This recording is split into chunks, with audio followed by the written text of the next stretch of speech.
All right, what's going on, everybody? Well, I recently read an article from The Athletic regarding Paulie Malignaggi's statements that he made and why he was fired. And in this article, Stephen Espinosa gave his side of the story and kind of explained why he was fired. And he had mentioned that it wasn't just for that one incident. It was a lot of things that happened with Malignaggi, a lot of things that he said, a lot of his actions that warranted this termination. But one thing before I get to that other stuff I want to talk about is what's been reported is Malignaggi refused to apologize. But according to this article, and again, they're using a source here, so I don't know how accurate the source is, but it makes me think a little bit about the whole story and if everything was actually reported correctly, because Stephen Espinosa corrected some stuff that the press reported. And now there's some more stuff in this article that I read. And it's kind of cool because I wouldn't have read this article if it wasn't for the merger with Sprint and T-Mobile, because now I get a free year of The Athletic. And I have to say that I'm liking it right now. I'm liking some of these articles. I'm not a big fan of Mike Coppinger, but I do like some of the other articles written by other writers on there. And I think if I didn't get that free subscription, and a lot of you probably don't have this subscription to The Athletic, so this is why you probably don't know this information that I'm about to tell you right now. So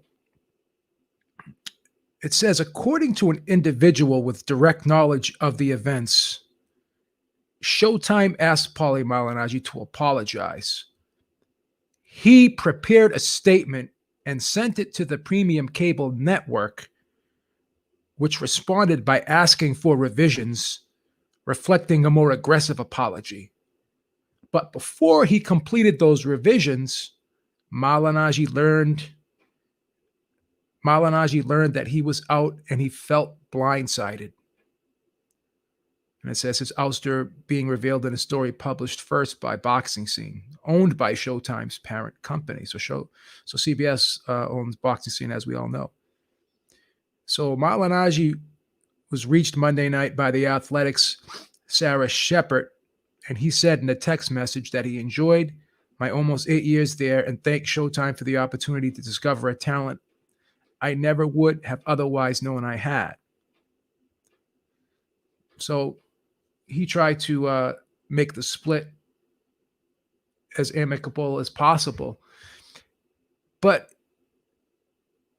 he did apologize. He did write an apology, and he did send it over to Showtime, and Showtime did not like the apology, and they asked him to make some revisions. So maybe they felt as though, well, if it wasn't a real sincere apology, and we have to ask him to word it better and be a little bit more empathetic with the apology, a little bit more, what's the word I'm looking for? A little bit more passionate, a little bit more compassionate with the apology, then maybe they felt as though he didn't really mean it and he still doesn't get the gist of what he did and why they feel he was wrong for doing it. So that could be a reason why. But the whole thing that he refused to apologize, according to this article and the source in this article, is incorrect, allegedly. But the reason why I think that it may be correct is because when Stephen Espinosa gave his side of why Paulie Malignaggi was let go, this is what he had to say. He said, I've seen some of what's been written regarding Malignaggi's termination, Espinosa said on Monday's podcast. So I guess he was on a podcast on Monday night, and he was talking about the firing. Some of it's a little simplistic. Some writers have attributed it to one specific instance. Really, that's not quite accurate. It was a bigger, holistic thing. Said, according to okay, so let me see. So he doesn't really go in depth of what it was, what all the other stuff was, but there's more information in this article. Okay. So part of Malignaggi's, it says in this article here, it says part of Malignaggi's undoing was linked to the fact that members of Showtime's crew felt embarrassed and awkward about being connected to the fighter, being left to defend him or make excuses for his rants and unfiltered comments. He was consistently putting his colleagues, and these are accomplished broadcasters. I guess these are quotes from, I think these are quotes from Espinosa. Okay, so I think these are quotes from Espinosa because they have quotation marks around it. And okay, so these may not be Espinosa's quotes. This is I guess this is the source's quotes that the person they talked to about why Malignaggi was fired. Okay. So it says he was consistently putting his colleagues, and these are accomplished broadcasters, along with his bosses and network, in a position of defending him. One Showtime employee said, on the condition of anonymity, being authorized to speak publicly on personal matters, he was not being a good teammate. So they felt as though he was embarrassing the network by his conduct during interviews and when he wasn't working. So he goes on to say, the source, he was very good on air, but he can't control himself, and it can't be excused anymore. We couldn't give him any more passes. Malignaggi's recklessness first alarmed Showtime officials in the build-up to the Floyd Mayweather Jr. Conor McGregor fight in 2017. Multiple interviews at the time about a controversial sparring session with McGregor generated off-color banter. At the fight's weigh-in, a Showtime rep said Malignaggi apparently spit at a fan. So this is kind of over-the-top stuff. So there's a history here. It's not just that one incident. I guess that was the final straw that broke the camel's back. That every time I'd be around the media, the subject matter would end up going to Paulie and McGregor. And of course, Showtime is trying to promote the Mayweather versus McGregor fight in a certain way, Malignaggi told The Athletic. To tell you the truth, there was some disagreements there because I thought the fight was promoted like crazy because of the beef myself and Conor had. So he's taking credit for the fight being big. I mean, that's kind of a little bit ridiculous. No matter whether it was negative or positive, I still think the fight received incredible publicity because of the fiasco me and Conor had. So I don't think I agreed very much with my superiors not being too happy with me, but I also understand that they wanted to give a certain visual of professionality and whatnot, he says. So then he goes on to say, I don't shy away from saying what I want to say, but there's a way to deliver it. Okay. He says it's your delivery that can make the big difference in keeping the respect of your peers. If you're going to criticize, you have to really understand what you're talking about. I base it off fact. I break down exactly what I'm criticizing and exactly what can be done to try and make a positive spin if I can. Okay. So here's Espinosa's comments. He said, we take great pride in our announcer team. Espinosa said, we have the most experienced, respected, and accomplished announcer team. We have a very high standard for our announcers and those who represent our brand. Okay. So let me see who wrote this. It says Mike Carpenter was a contributor to this article.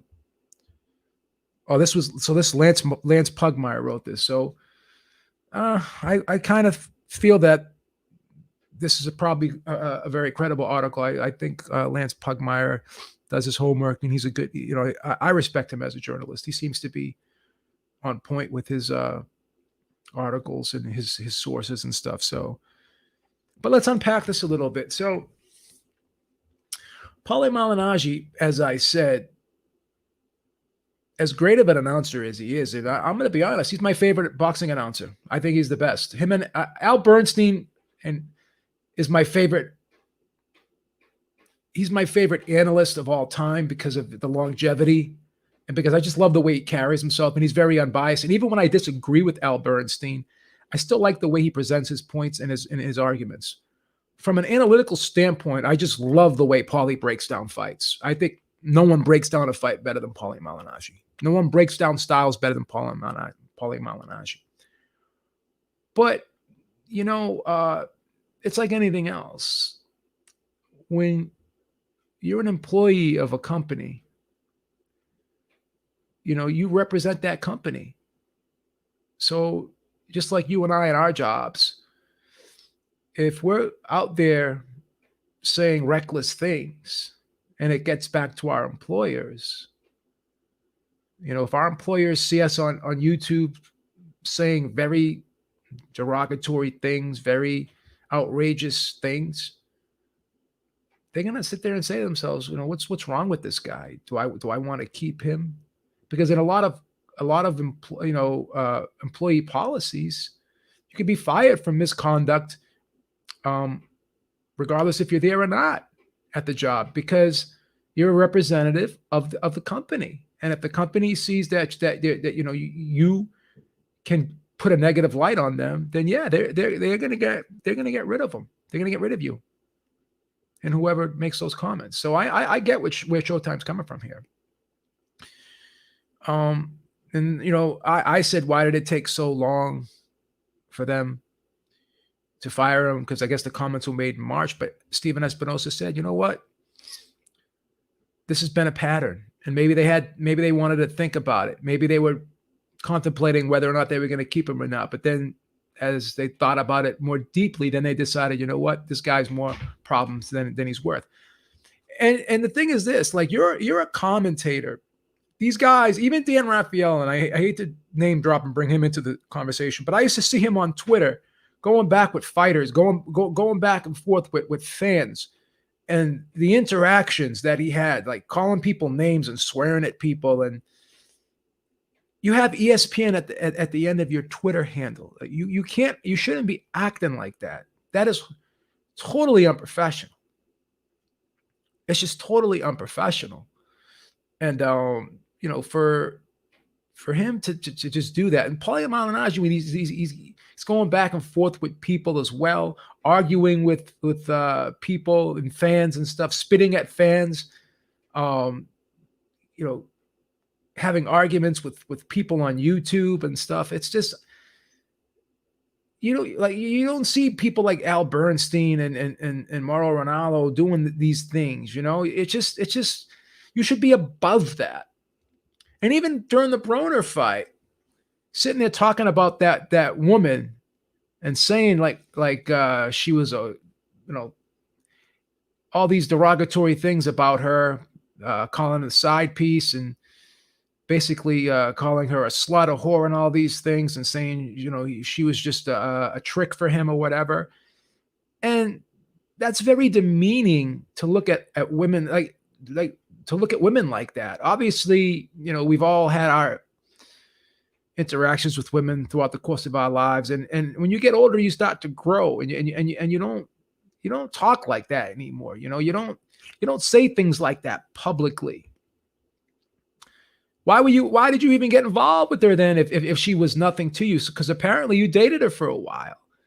And you're sitting there going back and forth arguing with Adrian Broner. Oh, my side piece. You could, when Adrian Broner was talking about her, all you had to do was say, yeah, that was a woman from my past. We're no longer together. I mean, if you want her, you can have her. She's not with me anymore. I don't care.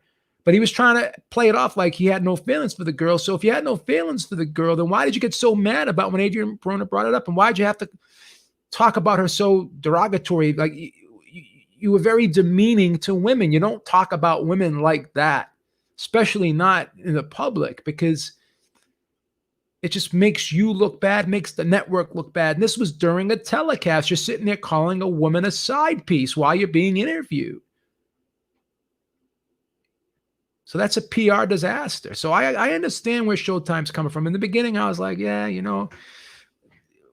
why did they fire him? Because this was an incident that happened months ago, and they took all this time to fire him, whatever. But again, the current climate obviously I would think had something to do with it, but the way Stephen Espinosa says it, and according to these, the sources and stuff, um, he was just too volatile when he wasn't working outside in his personal life. He just didn't carry himself in a professional manner, and they don't want to be attached to someone like that. They don't want to be attached to someone like that, and I understand. I get it. I totally get it. So it was more than just that one incident, according to Stephen Espinosa, and also he did apologize, but they didn't like his apology, and they asked him to revise it. And while he was revising it, they said, you know what, we're going to get rid of him anyways. And like I said, I just think that they felt as though he just crossed the line. It's like they felt as though he still doesn't get it, because if he can't put forth a sincere, acceptable apology, and they have to tell him to go revise it, it's like one of those things. Well, the things I said, if I offended anybody, I apologize, but this is just my opinion. No, just say what I said, I understand was insensitive to a lot of people, and I regret saying those things. Like just, this whole thing about being able to say whatever you want to say. Okay, that's fine, but you have to deal with the repercussions of it. You have to deal with the repercussions of it, And Stephen Espinosa is very, very involved in current events and politics. He's a very liberal guy, and he's not with all of this right-wing stuff. And Paulie Malignaggi leans right-wing. He's a Trump supporter, and that's fine. You can support Trump if you want. But Stephen Espinosa is his political views are totally different than Paulie Malignaggi's. And so is most of the media. So is most of the country. I shouldn't say so is most of the country. So is most of the media. And the media is the one that's putting out the information. So it is what it is. We're not going to go down that rabbit hole. But at the end of the day, after reading this article, I kind of understand. I think we were given a clearer picture of why he was fired. And again, the press jumping the gun, just assuming that he didn't apologize when he did write an apology. But again, you have to ask yourself, did he really mean it? If he was asked to write it, and he didn't come out and apologize immediately, and if he had to be told that his apology wasn't up to par. So it is what it is. I'm curious to see what happens with Sky Sports. I'm curious to see if anyone else picks up Paulie Malignaggi. I understand why Showtime did what they did, and there was a pattern. And Paulie Malignaggi is in his late 30s now. It's time to grow up, kid. It's time to grow up. You don't have to be that volatile, tough guy anymore. You don't have to say off the cuff stuff. You don't have to be that guy anymore. You just don't have to be that guy anymore. There's no need for it. There's no need for it. If you want to be a boxing analyst, then be a boxing analyst. If you want to be a political analyst, go work for CNN, go work for Fox News. You're hired to talk about the sport, talk about the sport. You're not there to talk about systemic racism. That's not your job. And if you don't think it exists, then obviously you're not too knowledgeable of the topic. If you don't think it exists at all, because there's definitely evidence to suggest that it does. So to sit there and say that it doesn't totally shows that you're ignorant to it. Whether or not you think the impact that it has on the country is as great as people say it is, that's your opinion. So it is what it is. It is what it is. But I'm curious to see what happens. Kedrick Taylor makes a great point in the chat. He says, tough one, because if you do that to him, you must be consistent on other matters. They're about to do a pay-per-view with someone that jacked up their girlfriend on video. That's a great point. That's a great point. EJ, you're late to the party again. You're late to the party, bro. So you don't understand the conversation right now. He said he apologized. When did he say? What did he say when he apologized, Beeb? Oh, I apologize. You're asking me what he said. I'm sorry, EJ. I thought you said that that he didn't apologize. I apologize. I read your message wrong. That's my fault. They didn't go into what he said, but what they did say was he did write an apology, and they didn't think it was sincere enough. They didn't think it was empathetic enough. They told him to go back and write another one. And while he was doing that, they just let him go. So they don't go into detail what he said. Let me read exactly what it says in the article. It says, go back and get the quote. If I can find it.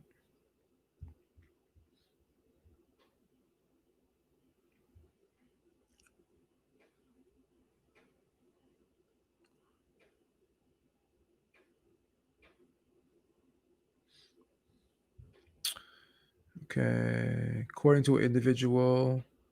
Okay, it says, according to an individual with direct knowledge of the events, Showtime asked Malignaggi to apologize. He prepared a statement and sent it to the premium cable network, which responded by asking for revisions, reflecting a more aggressive apology.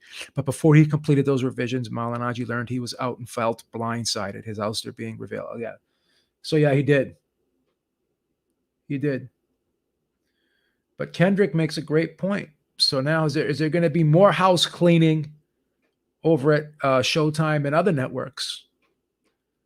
Are we going to sit there and this is a slippery slope. This is a slippery slope. You know, we'll see how this affects other things in the sport. But this is like, again, this is my opinion. But it's going to be like the Me Too movement now, because once we had one incident and when someone came out with the Me Too movement, then we had a ton of it.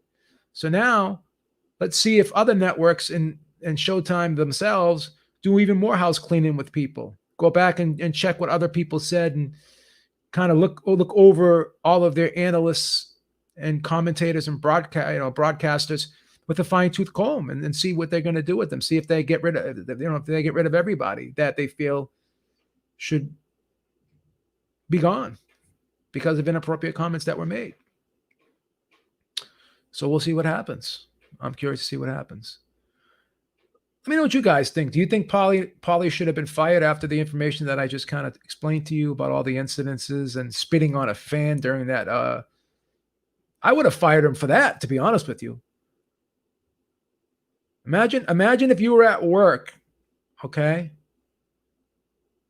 and someone found out that you spit on somebody.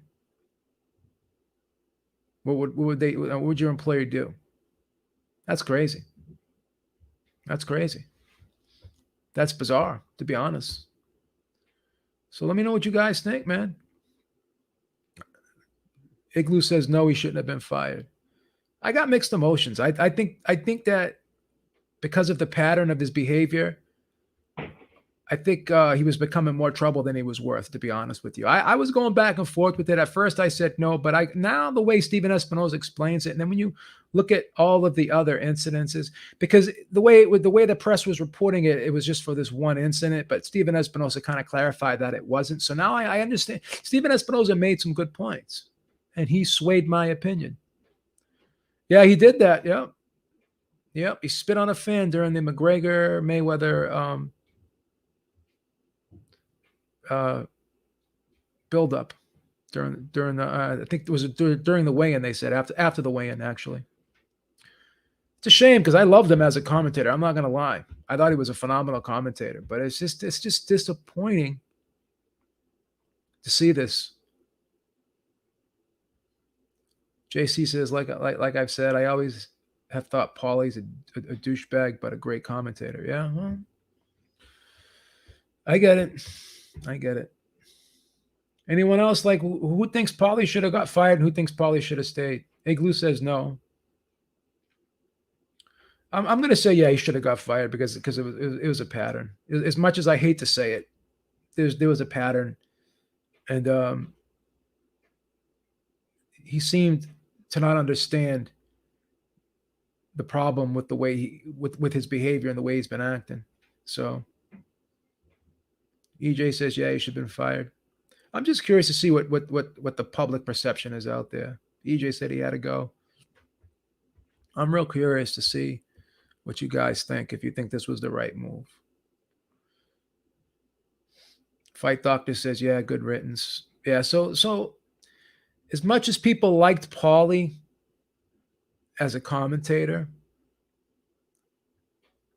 his behavior kind of overshadowed his talent.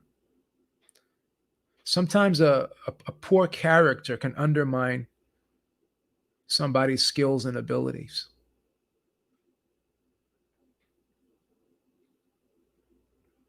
JC says his opinion, no, but his off-duty character, yes. Yeah, yeah,